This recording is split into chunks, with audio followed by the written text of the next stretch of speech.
Now, first is about contentment and inner peace. What I'm sharing with you is from many, many great masters who are not only wise but really have incredible practical wisdom, and such as Dalai Lama. One on inner peace and contentment is really encapsulates the essential message or the philosophy of his own Dalai Lama. You got it? Regardless of who we are, the main purpose of our life, you could call it the heart of being human, is to be happy. All of us share the same wish, the same right to seek happiness and avoid suffering. But if we look closely, we can see there are two kinds of happiness. One based more on physical comfort, or you can call it the happiness of the pleasure, or the happiness of the senses. Whereas the other is founded more on a deeper mental contentment. The first one can be very expensive and often not satisfying. Whereas, on the other hand, if you really found the deeper inner peace and contentment, and that will completely satisfy you and is very inexpensive. Many people spend their lives or spend their time and energy in trying to accumulate and maintain material or outer wealth. This leaves them very little opportunity to cultivate the inner wealth, qualities such as compassion and patience. And this imbalance makes them particularly vulnerable and unable to cope with the many of the challenges of life. But if we have this deeper inner peace and contentment, this inner wealth, then even when we go through suffering, our mind can still be happy. Many people spend all their time and energy trying to accumulate or maintain material or outer wealth. This leaves them very little opportunity to cultivate inner wealth, qualities such as compassion and patience. And this imbalance makes them particularly vulnerable, you see, and unable to cope with when really big challenges and crises in life just come. So, but if we have this deeper inner peace and contentment, this inner wealth, then even when we go through suffering, our mind can still be happy. This explains how that there are some people who can have every material advantage yet remain dissatisfied and discontent, while there are others who are always satisfied and content, even amidst the most difficult of circumstances. As the great saints of the past used to say, it is the foolish that go looking for happiness outside of themselves. You see, once you go looking for happiness outside of yourself, you have no longer any control. Whereas the wise and learned know that all the happiness and cause of happiness present in our mind and heart. In fact, you could say the principal characteristic of genuine happiness is inner peace and contentment. Dalai Lama says that. So if you have contentment and inner peace as your basis, as your ground, then your mind will be relaxed and at ease. If the mind is relaxed and at ease, then no matter what difficulties or crises you encounter, you will not be disturbed. Your basic sense of well-being will not be undermined either. As a result, you'll be able to carry on your everyday life, your work, your responsibilities more efficiently, and your mind will have the wisdom to discern what to do and what not to do, or what to adopt and what to abandon. In turn, your life will become happier. And when even difficulties arises, you'll be able to turn them to your advantage. So for your own inner peace and stability, taking care of your own mind and heart is crucial. Once your own mind and heart are more at peace, then both inner and outer harmony will automatically follow. The entire teaching of Buddha, well, the teaching of Buddha, I know some of you may know, some of you may not know, is actually very vast. Just what Buddha taught alone is 108 volumes. Huge. Buddhist Bible is not just one book. You cannot have it in a hotel.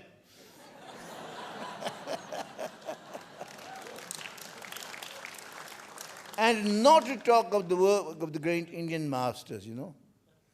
That's volume over 200. Yet at the same time, the extraordinary thing, it can be essentialized. It can be essentialized. So when Buddha was asked, what is the essence of his teachings? He said, commit not a single unwholesome action, cultivate a wealth of virtue, to tame this mind of ours. This is the teaching of the Buddha. Which in a sense, a very simpler version is, do no evil, do good. Keep your mind pure. In the Theravada, in Ceylon, Burma, these places, the simple translation of that. In the Tibetan tradition, it's commit not a single unwholesome action, cultivate the wealth of virtue, to tame this mind of ours. This is the teaching of Buddha. I remember my master used to say, a very great learned master would, from this 3 lines, enumerate volumes into 100 volumes. Whereas a great master can also essentialize into these 3 lines, just as Buddha did. In fact, the first is, commit not a single unwholesome action, is peace. Cultivate the wealth of virtue is compassion. To tame this mind of ours is wisdom. Peace, compassion, and wisdom. But let me explain a little bit further. Is first of all, commit not a single unwholesome action.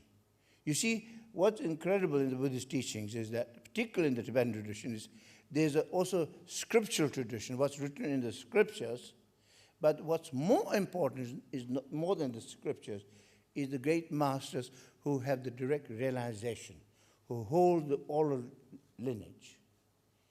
I mean, they make it very easy. They make it relate to, you see, people.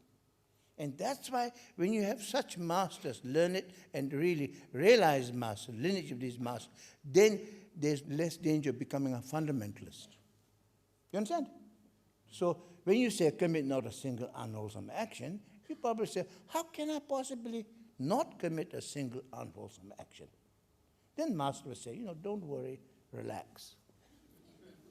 What it really means is, as much as possible, abandon all the negative, harmful actions of your body, speech, and mind. We say we've got 3 things: body, speech, and mind. These are the 3 doors, he said. Do either positive things or negative things. Of that, most important is the mind. You understand? Is the motivation. Most important motivation. So, as much as possible, abandon all the unwholesome, negative, and harmful action of the body, speech, mind. So, basically it means refraining from harming. Don't harm others. Don't harm. Because you see, when you really look deeply, even from your own self-interest point of view, if you really look deeply, you find that actually, say, what's really good for me, even if you're not thinking from an altruistic point of view. Altruistic means thinking of others, Even not from altruistic point of view, just purely from an enlightened self-interest. If you really think and look what's good for your long term, you realize that harming actually harms you. On the other hand, when we help others, it helps you. And you know that. So when you really start realizing that, really, then suddenly it will dawn upon you that, my happiness and my suffering is depend on the happiness, suffering of others. That when you harm others, it harms you. When you help others, it helps you. So therefore, we are all interconnected. You understand? This brings a sense of altruism begin to dawn. So basically, don't harm others, because if you harm, if you do ignorance, negative emotions, negative actions result in suffering.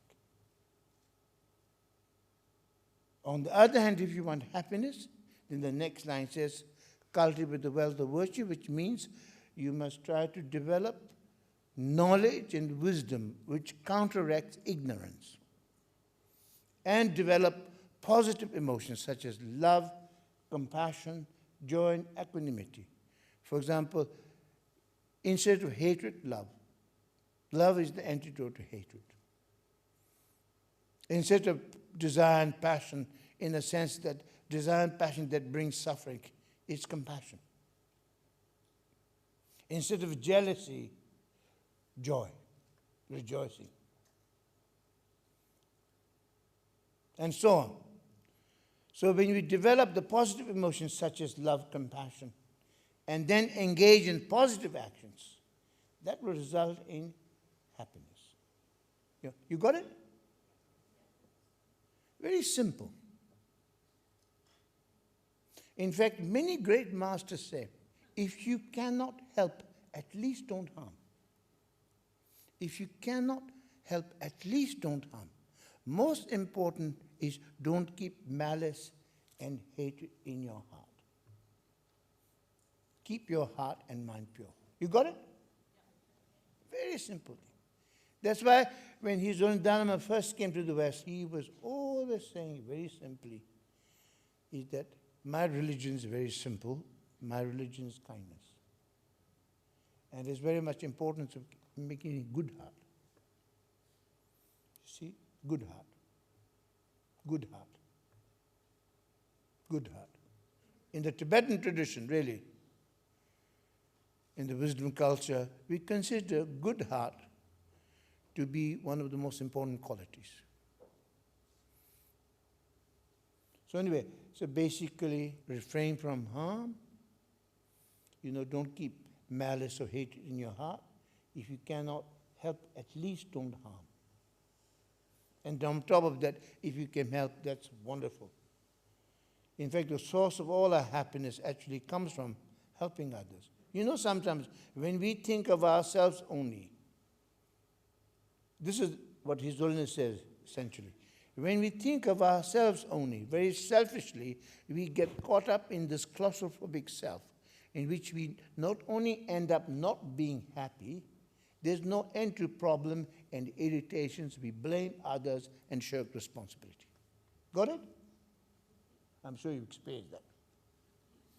On the other hand, when we really work for the benefit of others, what is amazing is that in the process, your own well-being is as taken care of as a matter of course. That when you help others, actually, you find the greatest of happiness and satisfaction. That's why, for example, like the stars, all these, they begin to more and more realize, because sometimes even they have wealth and fame, it's quite empty, actually. fame, all these things just is like insubstantial. One day you are on the top, next you're on the bottom.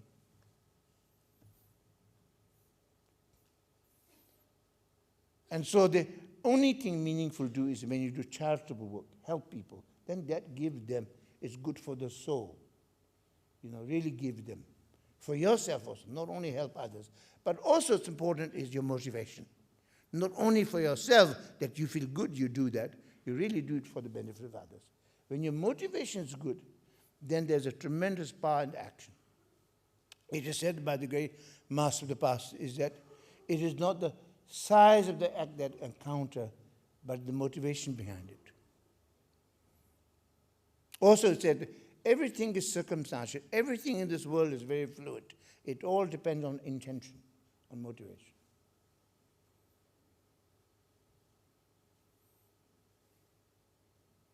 So, very much keeping good heart. In fact, there was a very great master in the 11th century called Atisha. His teachings on the training of the mind, compassion, Dalai Lama very much follows that. He always, when he meets people, he would always, normally say, how are you, how's your family, how's your cat, how is your dog? In England, you say, how's the weather? But he would always ask, when you meet people, say, how is your good heart today? How is your good heart today? We all have goodness. We all have good heart, but sometimes we forget. We get distracted. It gets obscured. So how is your good heart? You understand? Okay, so very simple thing is, basic thing is if you cannot help, at least don't harm. And don't keep malice or hate in your heart. Keep your heart and mind pure. And the most important is to develop good heart and kindness, love and compassion. In fact, you see what really counts when you die, for example, what really counts when you die is how you lived your life. I don't mean drinking champagne and all that, but if you lived a good life, helping others, not harming others. And most important of all, the state of mind. If you want to die a peaceful death, you must live a peaceful life, as the Dharam says. You understand? Now come to more deeply. But the last line is the most important. It says, to tame this mind of ours. More fully, it's like to tame, to subjugate, to conquer this mind of ours, which you want to say another way, much more friendly way, is to say, to transform this mind of ours. In fact, many great masters say that the entire teaching of Buddha is summed up into one statement by Buddha, that to tame this mind of ours. That's what Dalai Lama often says, what is Buddhism? Buddhism is about transforming the mind. About transforming the mind. Is that clear? About transforming the mind. And transforming the mind means transforming the heart. When great Tibetan masters always speak of mind, they touch the heart here. Mind is not just brain. Mind is this, mind-heart. In fact, one word, I call it mind-heart. Sounds almost German. Mind-heart.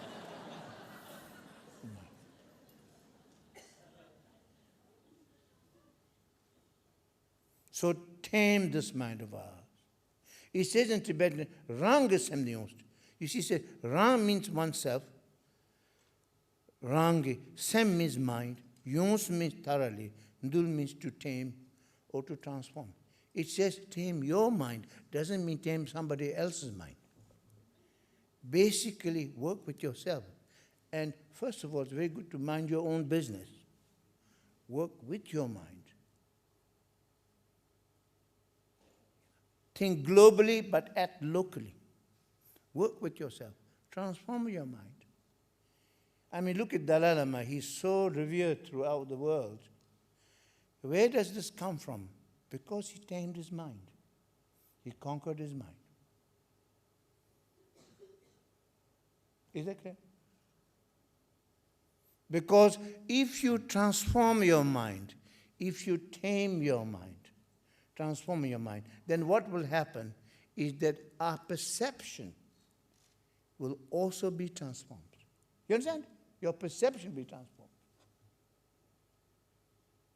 When your perception is transformed, even the circumstances and situation will appear completely differently. You respond to situations differently. Like, for example, you see, in this modern world, much of the suffering we experience is on a deeper mental level. Even though there's a great deal of material progress, there's so much mental anguish and depression. As you know, depression is one of the most debilitating illnesses, affecting more than 120 million people worldwide. Buddha further said, all fear and anxiety comes from a mind that's untamed. Buddha explained in the sutras, the teaching Buddha, that all anxiety and fear and suffering rise from mind overpowered by delusion and distraction. So, there is nothing to fear except your own untamed mind. Remember, the President Roosevelt said, only thing you fear, the fear itself. Even more precisely, is that there is nothing to fear except your untamed mind. You know, I'll explain a little bit. When you become fearful, or when you become anxious, you know, it may be a certain circumstance, a situation that makes you really worry, particularly at night you can't sleep, then you go through the worst kind of scenarios, isn't it? But actually, all this comes from where? Because the mind is untamed. Whereas if you work with the mind, in fact, I tell all my students that each time, how would you say, fear, anxiety comes, transform that into prayer. If you really, at that particular moment, if you do meditation, or do the practice of compassion, or devotion, and as your mind gets transformed, you realize also the fear diminishes. Therefore, you realize that not the things that you fear, but the mind itself. When mind is weak, and when you're vulnerable, when you're, then all kinds of, you see. Just as when your body is weak, then we catch illnesses. When your immunity system is low, in the same way, when mind is untamed, then the anxiety and fear come. Is that clear?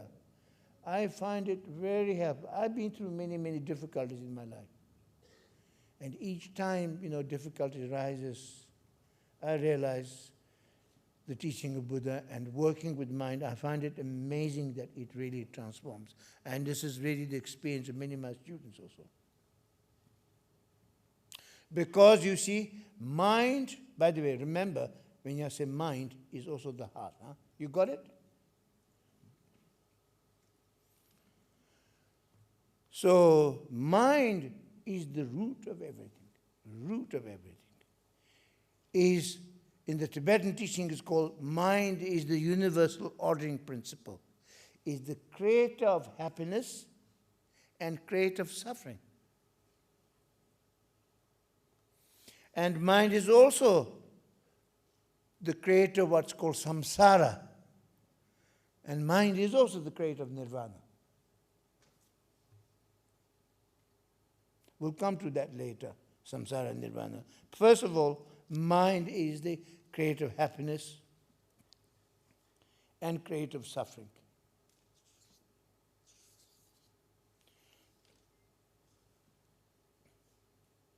In fact, you see, if you know how to use your mind well, then it can be our greatest friend. But when we do not know how to use it, and instead we become a victim of our own thoughts and emotions, then our mind becomes our worst enemy, our worst nightmare. In fact, as the poet John Milton said in Paradise Lost, he said, mind is its own place and in itself can make a heaven of hell or hell of heaven. You got that? Mind is its own place and in itself can make a heaven of hell and hell of heaven. That's so true. Even Shakespeare said also in Hamlet, there is nothing either good or bad, but thinking makes it so. Buddha said, we are what we think. All that we are arise with the thoughts. With the thoughts, we make the world. Speak or act with pure mind, and happiness will follow. We are what we think. All that we are arise with our thoughts. With the thoughts, we make the world. Speak or act with evil mind, and trouble will follow, as an ox that draws the cart. Left to itself, the mind thinks all kinds of things. And Tibetan mind says, Mije Guje, Mije Gude. Mije Guje means thinks all the things you never think, you think 9 times. Yeah. Mije Guje, Mije Gude. It thinks everything under the sun. You know, if you allow yourself to get lost in these thoughts and emotions, then we end up becoming the victim of our own mind. But if we are able to tame and transform our mind through meditation, compassion, and devotion and prayer, then we can become the master of our own mind. It may not be able to solve all the various problems that cause a worry or anxiety, but if we tame and transform, you see, we may not be able to possible all the various problems and cause or the cause of worry, but if we are able to tame and transform and conquer your own mind, then you will transform your own perception, your own experience. Thereby, even the circumstances, the outer appearance begins to change and appear differently. Things that previously brought you fear no longer now look so horrifying. You see, it's all about the mind. It's all about perception. All about perception. You understand? You got it? So that's why the great master Padmasambhava, who brought the teaching of Buddha to Tibet, he's only second to Buddha. After Buddha, he is the greatest. You can say, who's the greatest master? Is Padmasambhava. Who's the greatest Buddha? Is Buddha Shakyamuni. He was also the author of the Tibetan Book of the Dead. And the teaching on the Pardos, with the teaching on life and death, of which the Tibetan Book of Living Dying is very much an extension of his teachings. So his main advice for us in this life is that what is the main task at hand for us is to work with mind and purify perception. Purify perception. You got it? Purify perception. And realize the essence of mind, the nature of mind, and compassion of mind.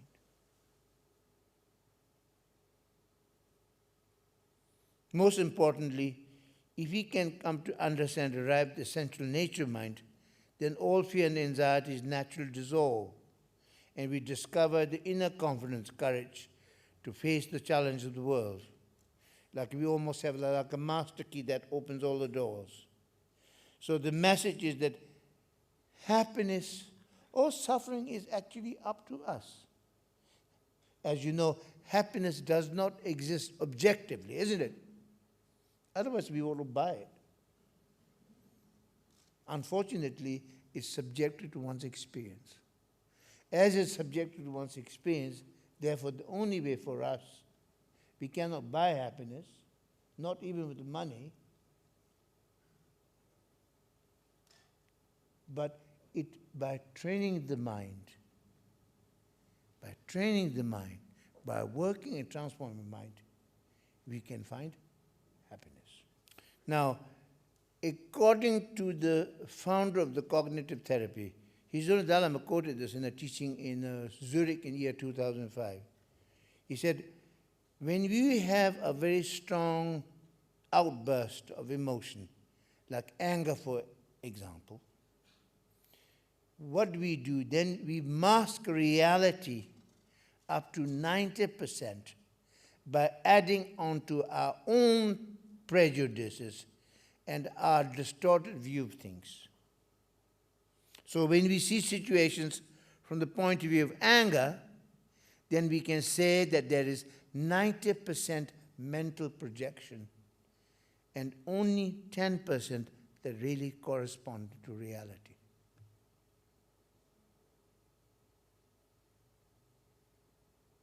On the other hand, if we have a calm, serene mind, it will be much easier for us to be objective and see reality at its.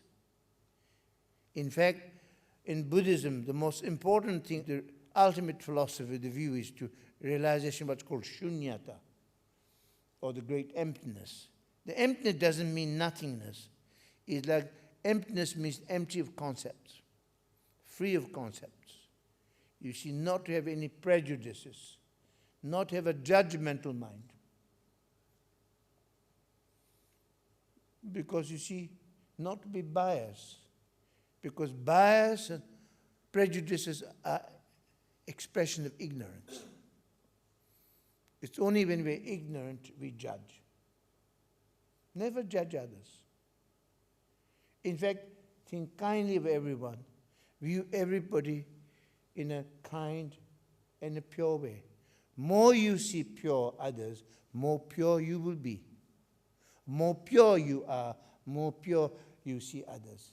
Even though you may see, oh, that person is a little bit naive, it's nicer to be naive like that than to be full of all kinds of, neurotic and negative thoughts. Do you know what I'm saying? Better be innocent in a pure way than be intelligent, or like, the saying goes, you're too clever for your own good.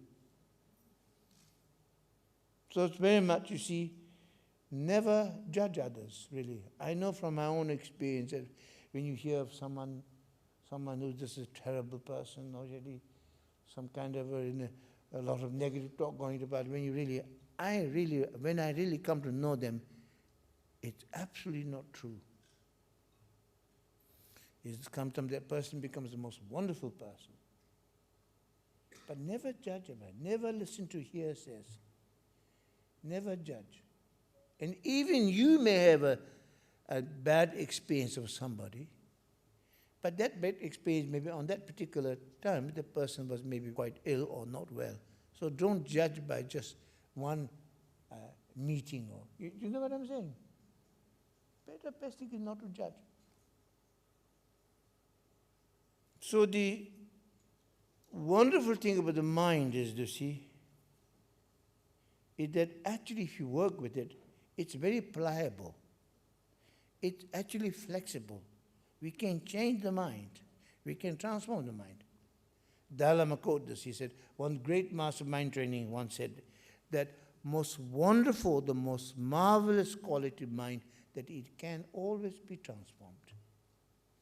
Therefore, there's always hope. Even if you're very negative, even if you have difficulty, you can always transform.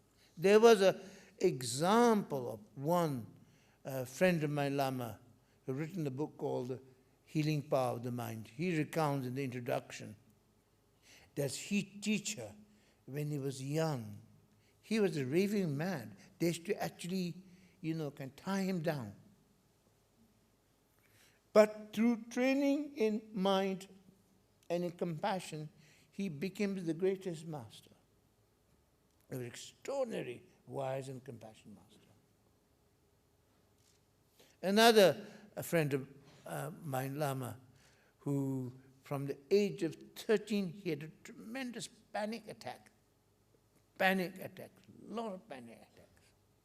But then he went to 3-year retreat and directly confronting mind, working with it, overcame. Now he doesn't have any panic. He becomes a very kind of great master who's now wandered away aimlessly. We don't know where he is. He's doing theoretic training, traveling aimlessly in the Himalaya mountains and everywhere. That's the great yogi of the past.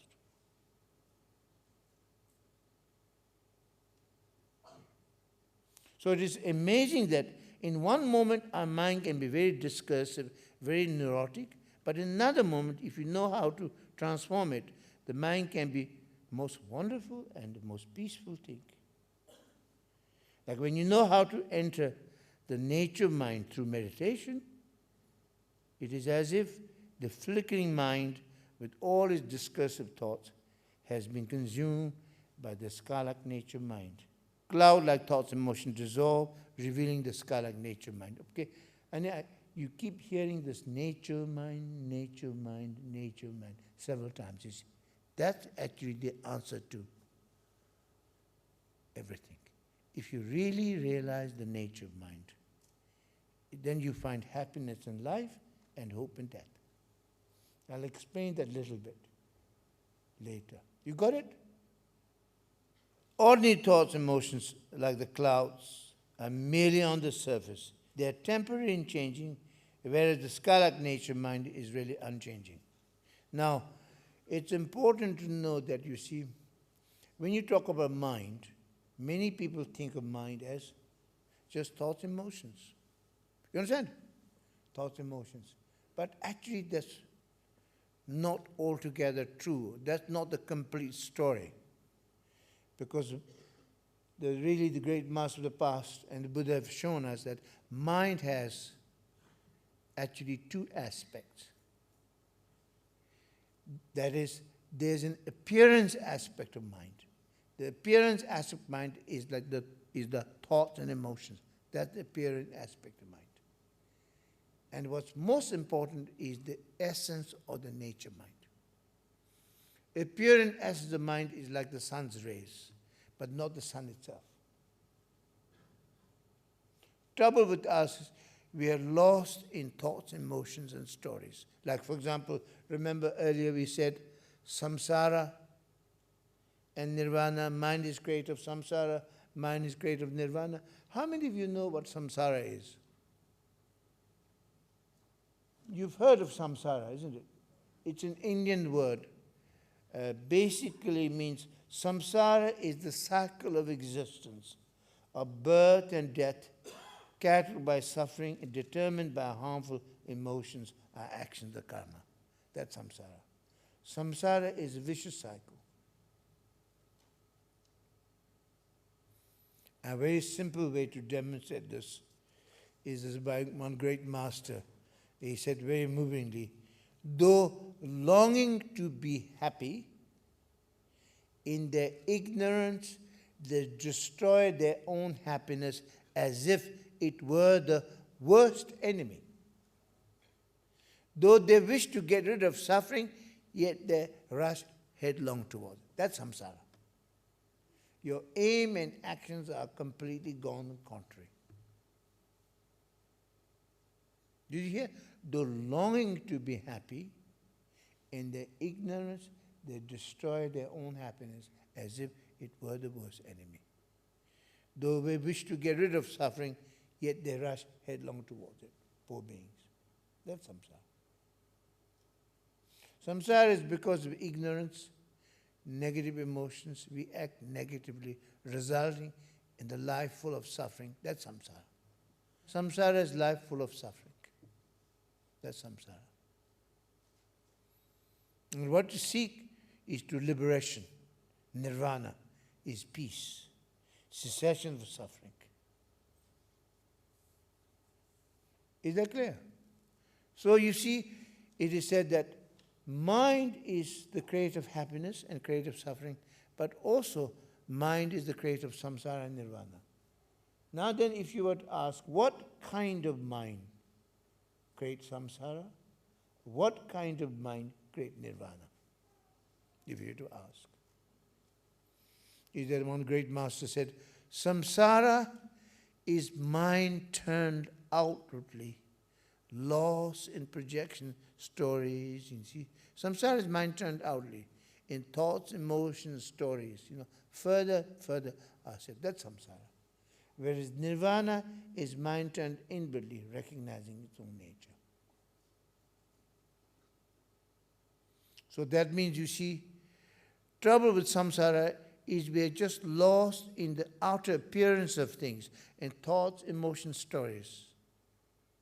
And we go further and further away, chasing after, like you send somebody to look for somebody else, and then you send somebody else, everybody get lost. That kind of samsara.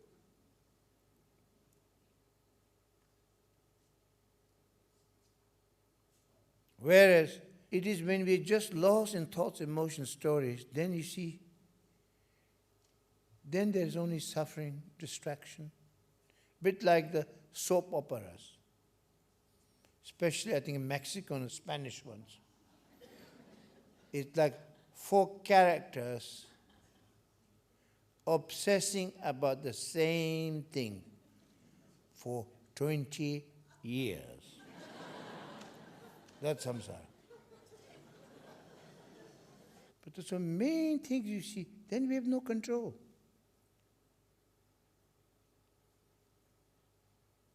Main thing is to look inwardly. Turn your mind inwardly. Look into the essence of mind. And realize its true nature and compassion. The ultimate thing in Buddhism is to realize the nature of mind. Actually, when you really realize the nature of mind, I've had a lot of dialogues with many Christian monks, such as the monks who really practice are the ones you should really talk to. The contemplative monks. Whereas there is this Thomas Merton. He really was. He met some of the great Tibetan masters, really. They have so much respect for him. When you meet really Christian monks who really practice, they see God not outside. They see God in the nature of mind. In fact, when you really dialogue with really Christian monks, holy men, who practiced, they show that, like, when they speak of the experience of God, is very similar to the realization nature mind spoken by many great masters. In fact, the realization of nature mind is very much same to the realization of nature of God. Do you understand? In a direct way. And once you realize that, you have the greatest respect for all religions. So, main thing is problem with just, we are only involved with thoughts and emotions. Main thing, we just have to really stop thinking too much. Just bring your mind home. Allow your mind just quietly settle in the state of calm abiding. Bring in the mind home. Look into the essential nature of mind. If you discover the essence of the mind, nature of mind, then you find the freedom, peace, contentment. Everything comes from that. So now, I think I shall present you a little bit of meditation, not going into too much into methods, but in central understanding. Because generally, you see, in our tradition, there are like teachers who teach you the techniques. When the masters come, he'll give you the ultimate view. He'll give you the juice. He'll give you the central, the spirit of it. You got it? So I'll try to give you that little bit. Because myself, by the way, you see, I've got not many good qualities. Anyway, really, I'm not learned and not realized in any way, but I had the great good fortune to have many great masters. And this master called Jamang Khyentse, he was the greatest master in the 20th century. In Tibet, he was the master of the masters. He was to become the master of Dalai Lama, but then he died before he could give him teachings. Then his main disciple, called Tingul Khyentse Rinpoche, this master, He's the main disciple of my master, and he became the teacher of the Dalai Lama.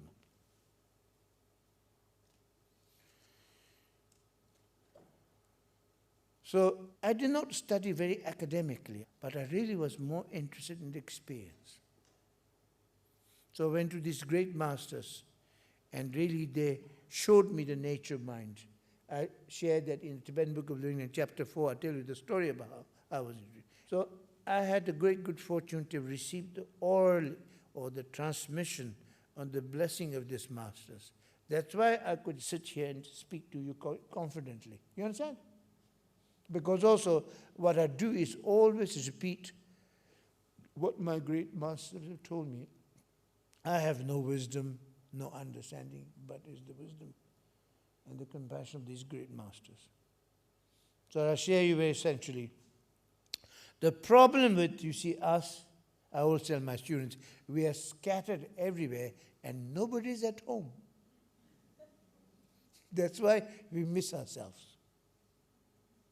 As French philosopher Pascal once said, all of men's difficulty, I mean, in those days they said mankind, but these days, of course, that's not politically correct. It's more like humanity. So when you say all of men's difficulties, all women's difficulties, all of men's difficulties are caused by his inability to sit quietly in a room by himself. That's really, it's quite profound. When you're not able to, because trouble with us is, we lost the sense of being. We don't know how to be. You understand? We are not comfortable ourselves with ourselves. We fear silence. We occupy mind constantly texting. I mean, nothing wrong with the texting. The world has been changed after the texting came into being. But we do so many things, we say so many things, we do so many things, we think so many things, but we have no idea of the doer, the speaker, or the thinker, or the stinker. So what I mean is that the mind is also the thinker and the stinker. So trouble with us is we're always doing things. We lost the sense of being. You understand? Sense of being. Hence we lost contentment and peace. So our minds are turned outwardly, lost in our thoughts, emotions, so much so that we have lost a sense of a real or a true sense of being of who really we are. Meditation then is really bringing the mind home in the deepest possible sense. Meditation, by the way, really there are many, many ways to define meditation, but the really most profound way to talk about meditation is a process of coming to know one's mind. On this meditation there are two. There's on the relative level and there's an absolute level. The wisdom meditation and more on the relative meditation. Meditation with methods. Now when you talk about on an absolute level, that's different, but the basic level of meditation is what is meditation? We ask what is the essence of meditation? What is the foundation of meditation? Is the state of non-distraction. You understand? State of non-distraction. Through mindful awareness, we arrive at the state of non-distraction. Is that clear? When you arrive at the state of non-distraction, through mindful awareness, then whatever we do, say, or think, will have benefit. And I'll come to that later. So at the beginning, the meditation is about stabilizing the mind to the practice of what is called calm abiding, which is we allow our mind to settle in a state of peace and tranquility. Sometimes in Sanskrit it's called shamatha. Then out of the state of calm abiding, the clay inside of wisdom begins to dawn. That's vipassana, more in an essential sense. So therefore, meditation is basically calm and clear. Calm is allowing your mind to settle in the state of calm abiding. All your thoughts, thinking to settle. And then from out of that comes the clear seeing. Basically, it's at the beginning, of course, when your mind is distracted. You see, the antidote distraction is mindful awareness. So we train in mindful awareness by working with, for example, the breath, or looking at an image of Buddha, something that helps us to bring our mind more mind to settle, to develop more mindfulness awareness, to settle our mind and thoughts, emotions in the state of calm abiding. You got it? That's the first level.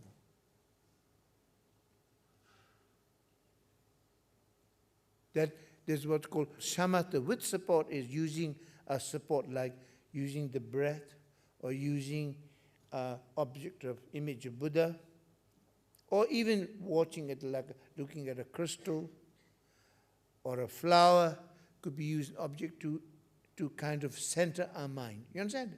To bring more mindfulness, more concentration. Once we establish that, then we can also develop this meditation through using the senses. All the senses of what we see, hear, all this is transformed into meditation. Because normally senses are the doors of suffering. If we are able to transform all these things, then what is normally a source of distraction, suffering, becomes an invitation to meditation. Then after a while, we can look directly with thoughts and emotions. Work with thoughts and emotions. Like for example, when you work with thoughts, when you use thoughts, when you have a thought, you start using as an object of meditation. It's amazing what happens after a little while, even for a beginner, that after a little while, when you start looking at a thought as object of meditation, it's like, after a while, it's like watching a movie. Because when you watch a movie, there are a lot of things happening on the screen, but you're not in the movie. It's like your thoughts becomes like in the movie. You become a little bit less involved, a little bit less untangled. You got it? Then working with emotions, such as anger, desire. There are really these incredible techniques, very, very wonderful methods. One of the greatest unique quality of Buddhism in general, but particularly in Tibetan Buddhism, is there's a very rich understanding of nature of mind, experience of working with emotions. Now, having said that, let me just share a very simple meditation, okay? Now, meditation can be presented as a vast topic, one that is both very rich in detail and extremely profound. But there's no need to be intimidated by, because the basics of meditation are actually very simple. Anyone can meditate, and you can do it almost anywhere, at any time, even here.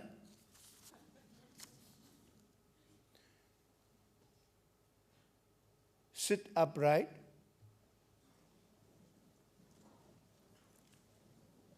In a comfortable position. Leave your eyes open. And allow your gaze to be relaxed and natural. Because don't keep meditating with eyes closed, because if you keep your eyes closed, then it slowly... So sit upright in a comfortable and relaxed position and leave your eyes open and allow your gaze to be relaxed and natural. In fact, they said the eyes are the door of wisdom, or the medium of clear light. Then simply relax your mind.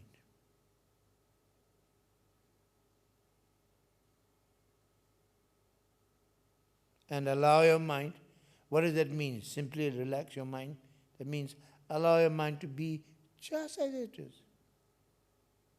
Open, spacious, calm, yet completely aware.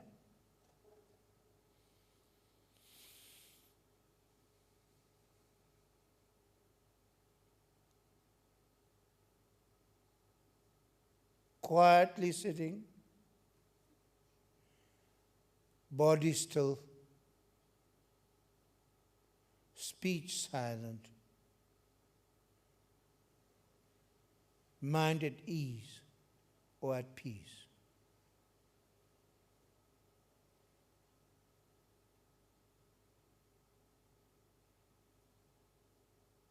You simply let whatever thoughts, emotions come. Let it come and let it go without clinging to them, without grasping on them. You just let go and relax. Just rest and open in the present moment.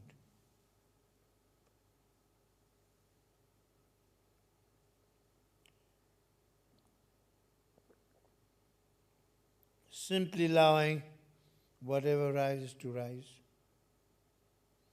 whatever thoughts, emotions, sensations come up. You do not have to block them, but neither do you have to follow after them. Simply allow yourself to be aware of them, undistracted.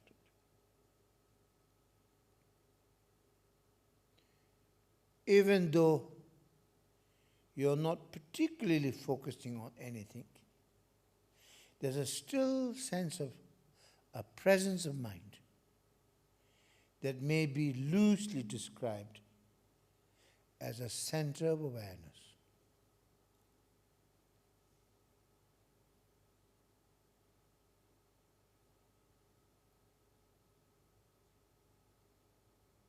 When you remain in this awareness, then you realize that you're much bigger than your thoughts, emotions, and perceptions. No longer do you have to be afraid of your thoughts. Thoughts are not you. Emotions are not you. Then you become free of them, and you discover the confidence of your own true nature.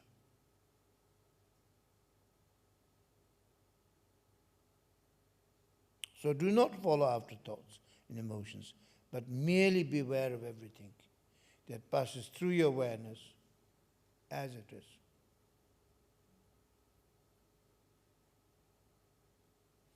What we are doing here is resting our mind in its natural clarity and awareness, completely unaffected by whatever rises.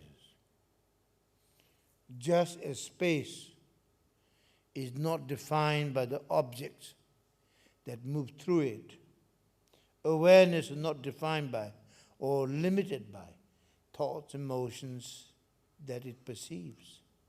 Awareness simply is.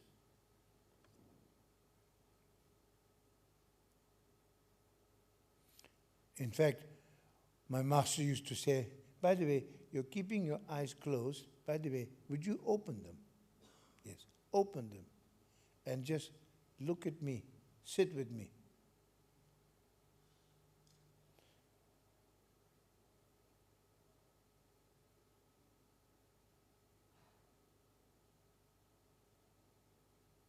My master used to say, leap the seeing in the seeing, leap the hearing in the hearing, Leave the thinking in the thinking.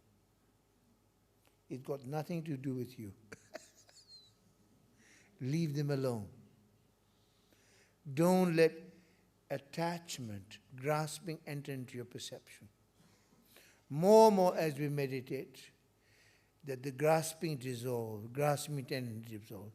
One mind becomes what I call non-stick mind. You know the non-stick pans? Even you fry awful omelette, it doesn't like that. That even the mind doesn't get entangled. Mind does no longer get entangled because grasping has gone out of order. And when you glimpse that, when you begin to glimpse that, that's the sign of what is called the dawning of the wisdom that realizes egolessness. Now, one of my masters used to say this wonderful poem, rest in natural great peace, this exhausted mind, beaten helplessly by karma and neurotic thoughts, like the relentless fury of the pounding waves in the infinite ocean of samsara. Let's say it together in order to just to participate together. Rest in natural great peace, this exhausted mind, beaten helpless by karma and neurotic thoughts, like the relentless fury of the pounding waves in the infinite samsara. Rest in natural great peace. Now I shall conclude with a very profound method, which is when I heard this over 40 years ago from a great master, just these two lines were for me revolutionary. It revealed to me how to arrive at the nature of mind and how to continue to abide by, continue that. In Tibetan, it's very beautiful. The way it says, Chu manyok na tang sem machuna de. It's almost like a musical. Now what does that mean? I'll explain to you. Chu means water. Manyok means if you don't stir it. Na means then. Tang means clear. So water, if you don't stir it, will become clear. That's the nature of water. Dalai Lama will say, that's a fact. You understand? Water, if you don't stir it, will become clear. Is that not so? In the same manner, the nature of mind is such. Sem machuna de. Sem is mind. Machu means when you don't alter. I mean, the most beautiful word is machupa. Machupa means when you don't alter, when you leave it in the original state, in its most natural state, without any contrivance, without any fabrication, without any manipulation. Because trouble with us is we always manipulate by too much thinking. So, just as water, if you don't stir it, will become clear, in the same manner, mind left unaltered, when you leave your mind in its own natural state, then it will experience na tang min chumanyo na tang sem machuna de. Na means will find peace, will find well-being, will find the nature of mind. Is that clear? I find this very evocative with the example of the water. If you just remember that, it may be helpful to remembering just as water, say it together, just as water, if you don't, I mean, you don't have to say it, by the way, also. Those you want to say, you know, in your mind you can say, just as water, if you don't stir, become clear, in the same manner, mind left unaltered will find its true peace. And little advice on integration now. You can integrate your meditation anytime, while walking, eating, when you're working, speaking, caring for others, whatever situation is. Most important is not to make separation between meditation and your everyday life. Meditation is so much easier than most people think. Because as long as you are aware of what you're doing or what's going on, and you're able to remain in the state of non-distraction, then whatever you experience is actually meditation. You see, as long as you're not distracted, you're present, and you're aware of everything that's going on, and you're not entangled, then whatever you do is meditation. Once a Zen master, a great Zen master, his student asked him, "Master, how do you practice enlightenment in everyday life?" The master said, "By eating and by sleeping." But the student said, "But everybody eats, everybody sleeps." Whereupon the master said, "But everybody doesn't sleep when they sleep. Everybody doesn't eat when they eat." From there, the famous Zen saying goes, "I eat when I eat. I sleep when I sleep." In Zen, it's called one act of samadhi, action without I. In whatever you do, you're completely there, present. Non-distracted, aware, present. You understand? Meditation is not about sitting on your cushion and meditating, but rather how you do in everyday life. Integrate that. Because then it will be a remedy for your negative emotions. It can really help to transform your basic being. Is that clear? It's not about cushion, sitting on a cushion. It's about integrating in everyday life. While walking, while speaking, while drinking a cup of tea. See?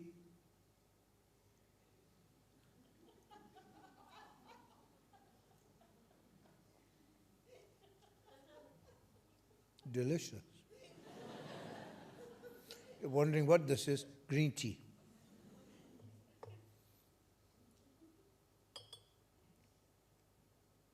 Whatever you do, it's uncomplicated, it's simple, natural, and most important, it's authentic. Authentic.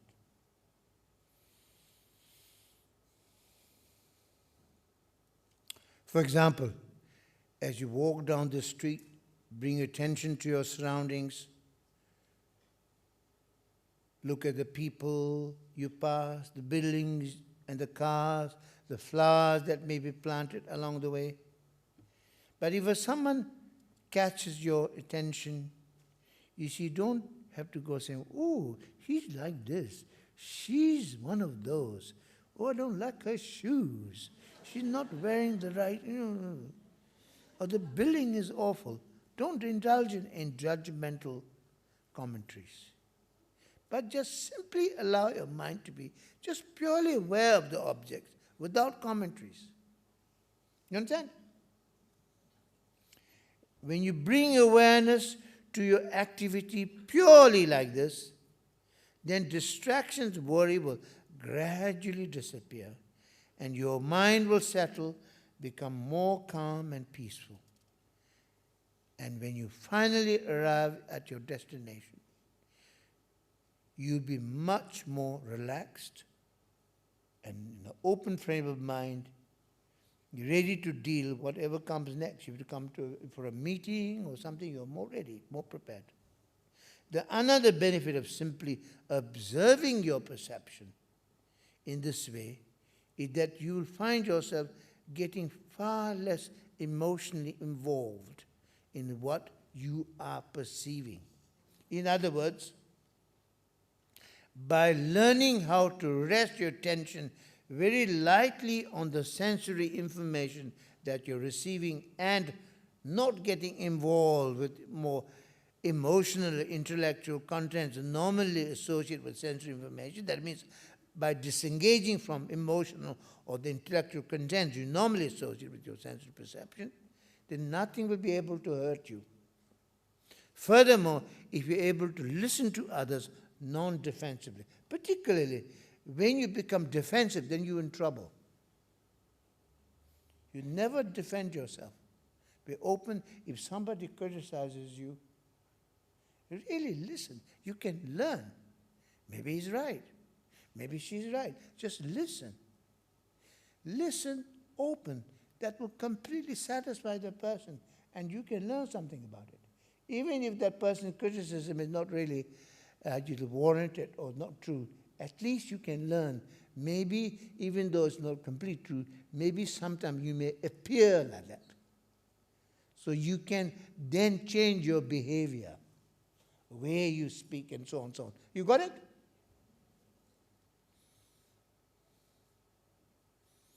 So furthermore, if you're able to listen to others non-defensively, you will find yourself open enough to respond to them in a way that diffuses any possible anger, and you will also be able to maintain your own integrity.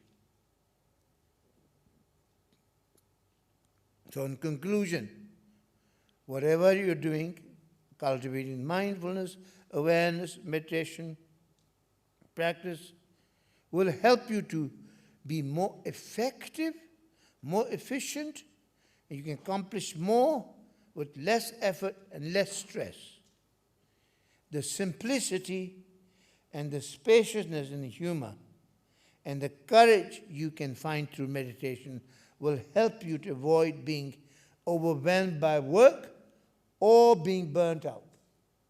By the way, one remedy against burnt out is like, especially when you're working with others, if you really start thinking of the other when someone's suffering, not think about your exhaustion, your tiredness. Suddenly, if you really start forgetting yourself and really kind of thinking of the other, and your motivation and compassion can really re-energize you. Re-energize you. You got it? That can help you too. The inspiration. And the most important thing is to not just work hard. That's a killer. But be enthusiastic. Diligence means not just working hard, but enthusiasm and acting. That means joy in virtue, joy in doing positive things. So it will also bring you certain stability, a certain confidence with which you can face life and the complexity of the world with carefree dignity, with composure, with ease and humor. Well, that's the end.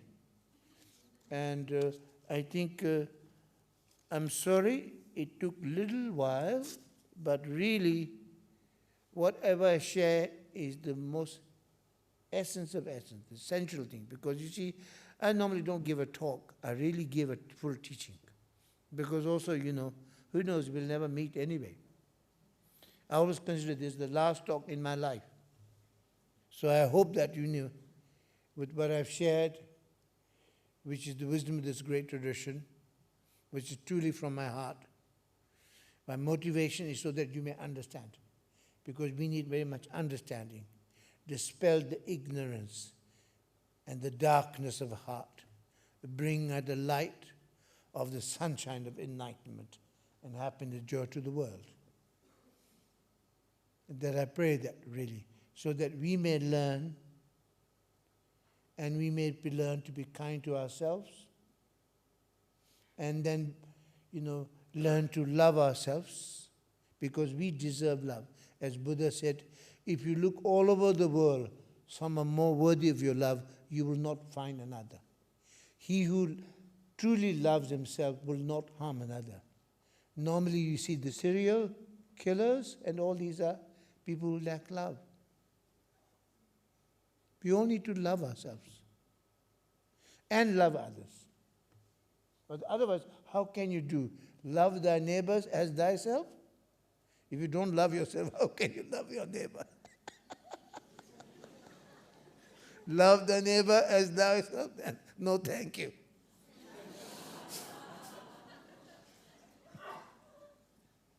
So, you see, we need to love ourselves and be kind to others, be compassionate.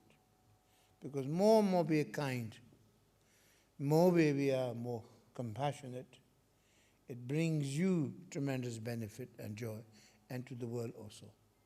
Main thing is for us to try in some small ways, by beginning with ourselves, slowly try to effect change. Gradually. It takes time. It takes time. It's not easy, but with patience, gradually, you can see changes can happen. So be hopeful. So thank you very much for your, you see, you've been really quite amazing. I was surprised that you will be so attentive, so focused, you know. Wonderful. And I hope you've learned something. Not only learned, but to really try to apply that. That's why, please, if you start using them, you see the benefit for yourself.